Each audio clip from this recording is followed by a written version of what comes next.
Let's build an event company with no money from scratch. It's November 20th, 2024, and I'm taking this challenge because I found a problem in my local community, and I think it's the perfect idea for our first business in this channel.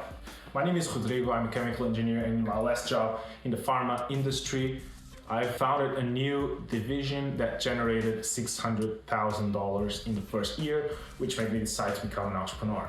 In this video, I'll go through how I came up with the business idea, how I evaluated the risks, put up a plan, put it in practice, and I'll show you all the results, good or bad. Let's hope for the best. So let's start with the idea. I moved to Bend, Oregon recently, and I started going on these photo walks on Sundays with strangers that became friends, and we just walk around the city and take photographs. At a certain point, I asked, why don't you guys put up an exhibition, like an art show, and sell your stuff? And I realized that being an artist and developing a business are very different types of skills. That's what I'm here for, right? Our problem is we have artists that don't have enough opportunities to showcase their work and to make money off of it. And the solution is, let's organize exhibitions that are low cost and focused on showing art that can be sold to regular people. But an event is not a business, right? So we are not trying to build an event, just organize this cute little exhibition. No, we are trying to build a brand that's focused on elevating the community, elevating people's homes with art that's made by local artists. So I think there are three major risks in here. One is spending more money than I can make.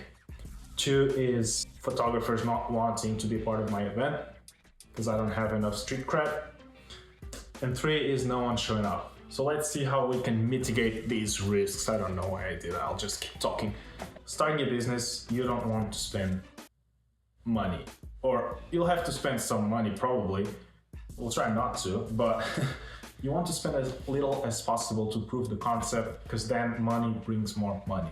The first thing that comes to my mind when I think about organizing an event is a venue. It's certainly cheaper to rent an Airbnb than it is to rent a whole exhibition space or whatever. So that's one option. The second is just trying to beg for a free space, which I'm not very confident I'll be able to get. Then I'll have some marketing costs, supply costs, and what I thought of was I will sum up all those costs, divide them by the number of photographers, and that's what they will pay. They will pay a flat fee so that they can show their work at my exhibition, and I will do my best to sell their work without a cut of the profits. So this gets us to $0 spent and $0 made.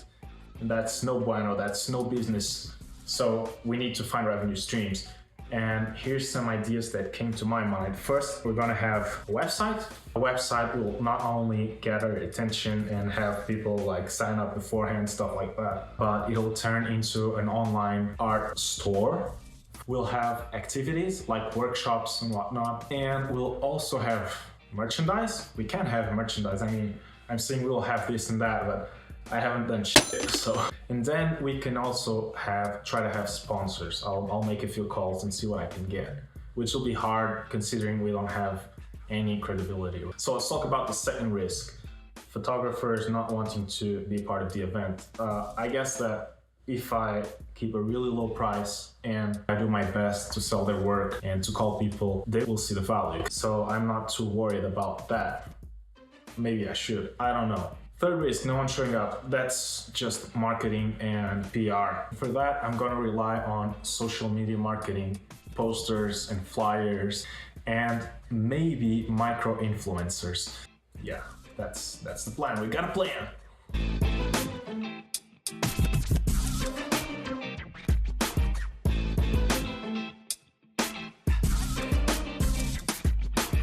I realized that I may need help, so I'm actually trying to schedule coffee with the person that hosts the photo walks. I think he'll get me in the photographers community and help me just minimize the risk of people not wanting to have their photos hung at my event. So yeah, I'll keep you guys updated.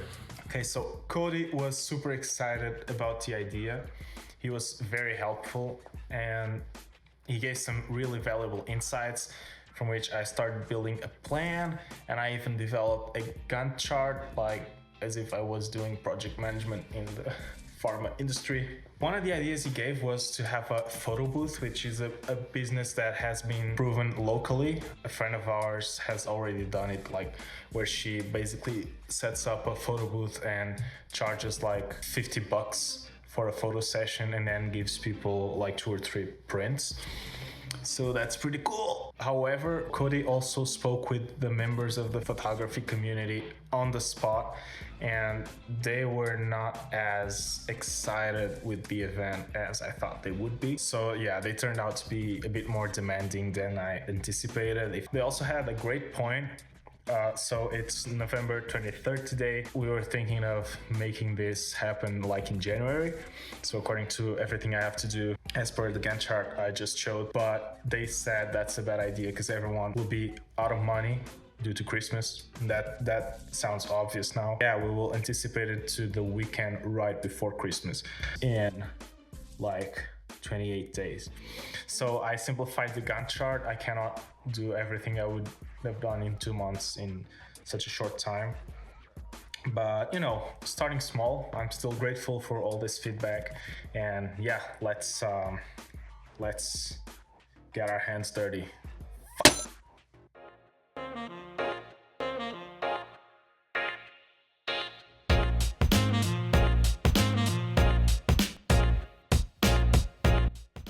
Adapt, overcome, and whatever the guy says. Guys, we got a free place. Basically, the neighborhood I live in has a clubhouse, which is basically a facility that everyone in the neighborhood can use. It has a pool in the summer and whatnot.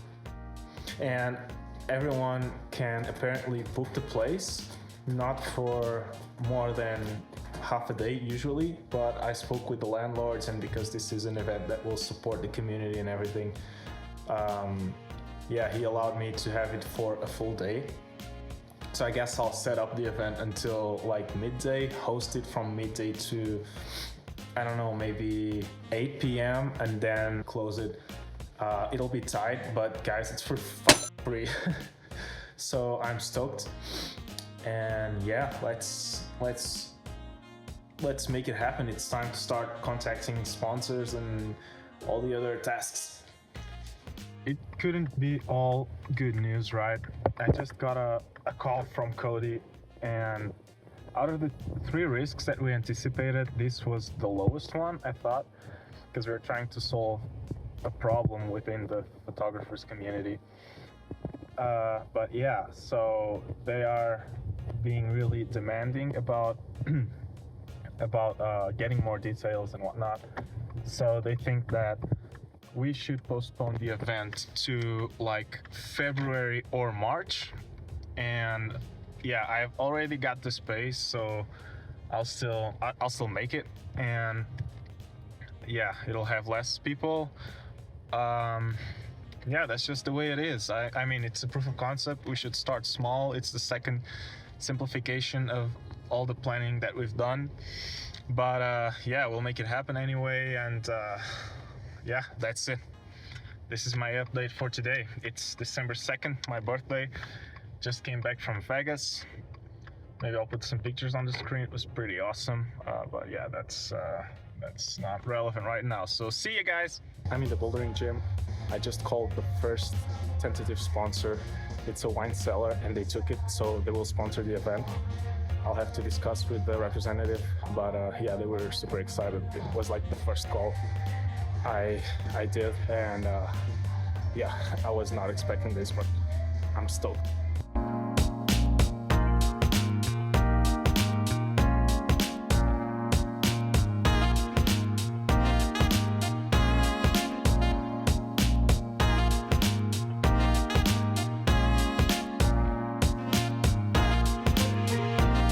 I was quite happy with the poster I showed you, but I thought I'm not quite a designer, so I'll just ask a friend who's way better than me in this kind of stuff.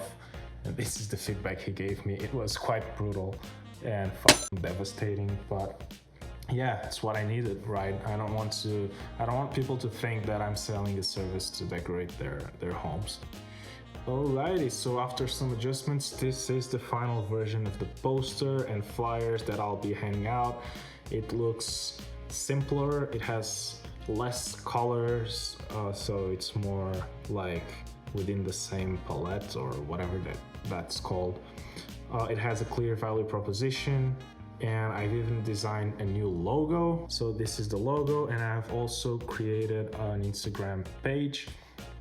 I have the first post, which is the logo. The second one's one of the versions of the poster, and the third one is the location. Yeah, so this is the progress so far. Guys, I've been handing flyers for the last, I don't know, maybe an hour and a half.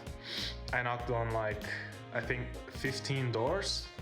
11 of them opened the door for me, and yeah, I hope this generates some word of mouth. And yeah, it's like snowing outside. My glasses are like foggy right now. I don't know if you can see that. But yeah, I also have a mic, so I guess I'm a professional YouTuber now.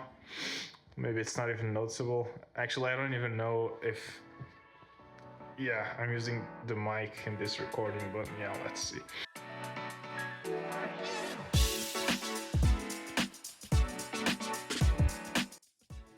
We made it. Guys, the event is looking neat. We have 22 pictures from 3 photographers in a beautiful venue. We got free wine from a sponsor. We got featured in the local newspaper and in a local newsletter with over 5,000 subscribers. That's like 5% of all the inhabitants of Bend. I've distributed 24 posters around town and door to door. Our Instagram page got over 3,000 views and 69 followers. Pretty much because I just followed every local page. And yeah, I'm pretty excited. Let's see how it goes.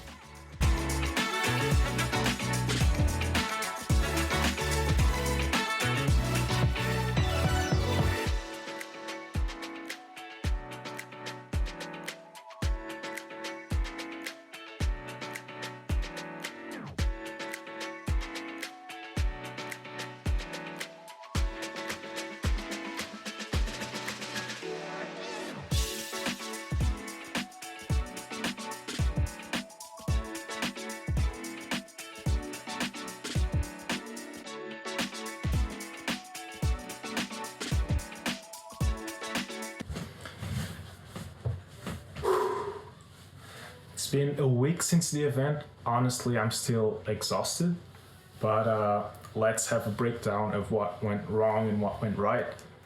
And starting with what went right. First of all, we were aiming for a proof of concept, and that was quite successful. We proved we can make this, and we also motivated artists for the next show. Most of all, we got a long-term sponsor. That's huge. On the meh side, in yellow, the event was too long, so people just showed up every like 20 minutes, and it seemed that the event was constantly quite empty. We didn't get a lot of sales, but that's fine. On the downside, we did spend $100. We can see the breakdown of the costs right here. now we did learn some lessons, and that's what I am really eager to talk about. So first lesson, the date and time are crucial. Hosting an event like this at the wrong time when most of the people have already flown to their home cities is not a good idea. Next event should be shorter, like I said, and it should be like maybe around spring. What I'll do also is I'll open applications to everyone, since word of mouth seems to be the best way to bring people in. Lesson 3. We got feedback about the location, which was not very central. And here in Bend, Oregon, people seem to not like to go to events far from downtown. We also spoke with some people that have galleries and that usually sell their photography work, and they told us that there's an event monthly called First Friday, and during that time, every store stays open until late, and people just showcase their artwork in like clothes stores and food stores and whatever. That's a pretty good occasion to hand flyers because people that buy art go out on that night. Lesson number 5. We want to sell artwork. That's our main goal, right? The best way to do that is to make people think that they are buying fine art, not like just a regular picture or something that someone drew. We need to strengthen our brand as a fine art event organizer or promoter. And the most important thing in sales is you have to find the right buyer. So lesson number 6 is I have to focus more on inviting interior designers, people who already buy artwork, like I said, people who have businesses that need some decoration. So I need to get in those circles. Regarding the business model, so if we are focusing on selling artwork, the best way to fund the business is if we get a commission on the sold artwork. So I will instead try to pay for the event using the sponsors and get a commission. Now, usually commissions are between 40 and 60%, which is a lot. I want to charge way less than that because this is still an event for the community. Other than that, we did have a wine sponsor and they advised us not to give free glasses of wine, but to sell them for cheap because, you know, you can't find a glass of wine for $5 in Bend, Oregon. If I sell them for $5, almost everyone that was gonna have one for free will have them anyway, because it's cheap and it's really high quality wine. So that's what I'll do next time and get a commission. And last but not least, an idea that I have already mentioned before, which is an online store for the pictures where I can maybe get a higher commission because it involves like shipping, and it also allows people to stay in touch with the brand even when there's a halt between events. Alright guys, this has been fun. I'll keep working on this project and keep you guys posted, but now it's time to spin the wheel and decide what's the next one. I have a list of 42 ideas that I ranked in terms of difficulty, investment, and reward. And I'm feeling like going for something really easy and low investment, even if I have to compromise the potential returns. So let's spin a wheel and let's see what we get. Oh my god.